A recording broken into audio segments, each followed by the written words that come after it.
Hey people, back in the Corrado, another video. Fucking crazy, I'm banging them out. It's only because I got no time to get it finished, but yeah. Right, today's plan is we are going to finish welding up all the diverter valve metalwork, pipework that we did last time. I'm going to weld that up, maybe grind it back if I got time and make it look a bit pretty before I paint it, because I've decided I'm going to paint it. It was wrapped. I've decided I'm going to paint it now, black, gloss black, look a bit nicer.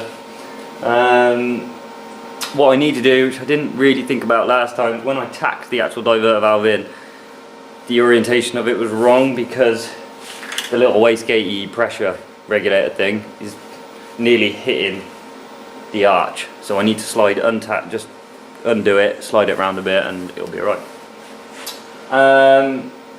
So I'll be doing that. Depending on how long that takes me, as it'll be off, I'm actually going to put the little turbo on properly, put the gasket on, bolt it up so it's done and in place, and probably put the oil return line on. So that'll be done. The other turbo is due back early next week because I've had to order parts and whatnot, like I said. Yeah, that's about it. We'll see where we're going. I only got a couple of hours, don't want to be down here for ages. I've had a busy day at work. So yeah, I did have a comment from, let's have a look, Stephen Harper. Super video, can you talk a bit more about the direction of the airflow and the methods stopping air for the big turbo or little turbo in the rev range, and also general stuff you have learned? I will try and explain. I've explained it before in my previous videos. I will try and explain it again without the big turbo. It's quite tricky, but you just have to imagine the big turbo's there. So if I put you on the engine bay, so a big turbo is normally here where that downpipe is. So the idea is with a compound is exhaust gases straight out into the little turbo. That spools up the engine early. The exhaust gases, which is obviously, there's more exhaust gases because the engine's revving harder, get pushed into the big turbo. The big turbo spools up quicker, which in turn will then, the pressurized, the boost at the big turbo then gets fed into the little turbo, which in turn speeds that one up. So altogether, it all, like a single turbo, it all happens a lot quicker. And everything spools up faster, and the idea is you have no lag and whatnot. Like a supercharger, like a supercharger is really complicated. There's no freaking need for it at all, but I get bored and I like to play. And it's never been done. I've seen one other car in America, a Mark II Golf, that had a compound turbo setup. So I've had it set up and running compound, and I ran into an issue with the big turbo was producing so much boost that it couldn't push it through the little turbo. So what was happening, there was loads of back pressure. The big turbo was just stalling, it wasn't spooling up properly, so I was seeing boost at like seeing full boost at 2.5 grand, which is mint, which is what I want. But it was topping out at like 5, which is not what I want. I want full boost all the way through to the rev limit at like 7.5. So to combat that, put the diverter valve in. Now what I'll do is that runs off boost pressure, which will be run off the first wastegate, which obviously when that hits whatever boost pressure I have it at, that opens up diverting exhaust gases away to the big turbo, directly to the big turbo, to let the little turbo let it off a bit. But what was happening was there was too much pressure, it was all backing up because it couldn't push it through the little turbo. So the diverter valve, the idea is when that opens, or maybe a little bit before, I don't know yet, this will open. So what will happen is the wastegate will open, diverting however much of the exhaust gases away from the little turbo into the big turbo. The air will then get pushed, this diverter valve will open, technically letting the big turbo take over and do most of the work. So the little turbo will be in 2.5 to whatever it may be, let's say 4. We'll have the little turbo up till 4 grand. I don't know, this is just, I'm just as an idea, up to 4 grand. At what point that wastegate opens, the diverter valve opens, little turbo won't come to a halt, but it will calm right down. The only thing that will be going through is some exhaust gases, and the big turbo will take over all the way to the rev range, missing the little turbo pretty much, I would say 80% missing the little turbo. Some air will still get through it, but not a lot. The rest will get diverted straight through, down into the intercooler, out into the engine. This is why I spoke about last time where I wanted this pipe.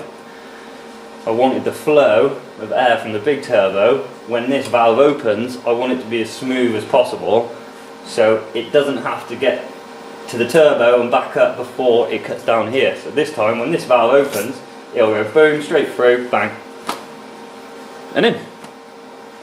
That's the theory. There's no reason why that won't work. I don't know. I will say I don't really know what I'm doing. I'm kind of guessing. I've looked up compound systems online. I have seen like a GTR or something running a compound system like this with a diverter valve to take the pressure off the turbo. Old RX-7s, they ran a twin turbo sequential setup. So what happened is they had a little turbo, big turbo. At whatever point the big turbo took over, letting the little turbo go. So it's kind of that way. It's kind of compound, sequential, twin turbo-y, fuck knows what it is. But it's cool, no one's done it. I want to make it work. I could have given up a long time ago and said, oh fuck it, and just stick with a single turbo and run 400 brake. I'm not worried about numbers, to be honest. I just want to make this work. And having full boost from 2.5 grand all the way to the rev limiter is pretty unheard of on a turbocharged car anyway, unless you have a lot of engine work. So hopefully, Stephen, is it? That answers your question. So yeah, that's the theory. Whether it's going to work, only time will tell. But who knows? Fingers crossed. Anyway, I'm going to crack on, guys, and I hope you enjoyed the video, and I'll see you at the end of the video. Bye! Laters!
Great, all the welding done. I done all the grinding and whatnot. I didn't show you because it would have been boring. It ain't, you know, amazing, but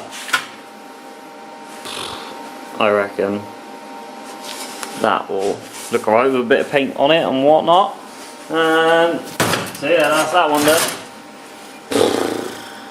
Tidy this one up a bit as well. And tidy this one up, and then probably chuck some primer on it. And then I can crack on putting the turbo on. Sound, right, see you in a minute. See? Boom. Again, not perfect. Oh, I just burnt myself a bit. Not perfect, but it's alright. It's alright. Don't mind it.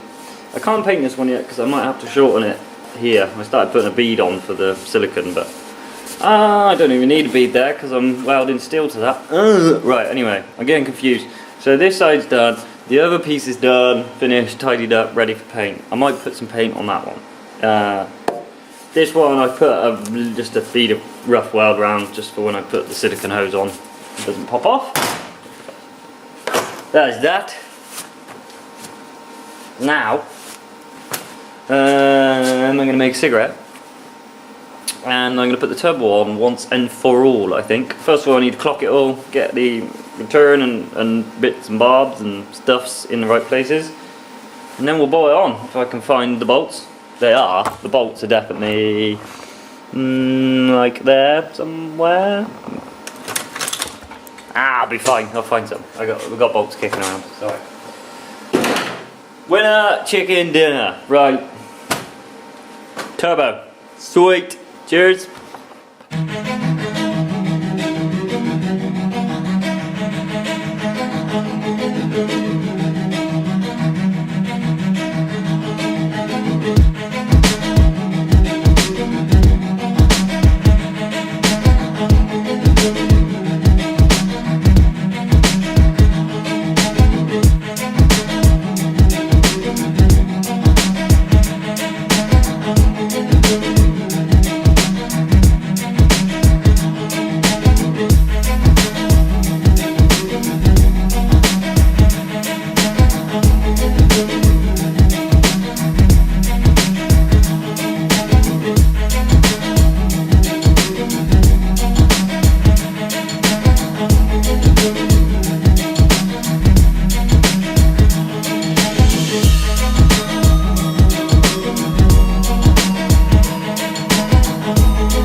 Right guys,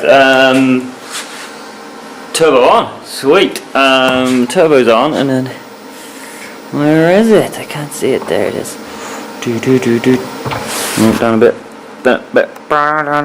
Right, getting some primer on that. Whoa, I'll zoom out. Jesus.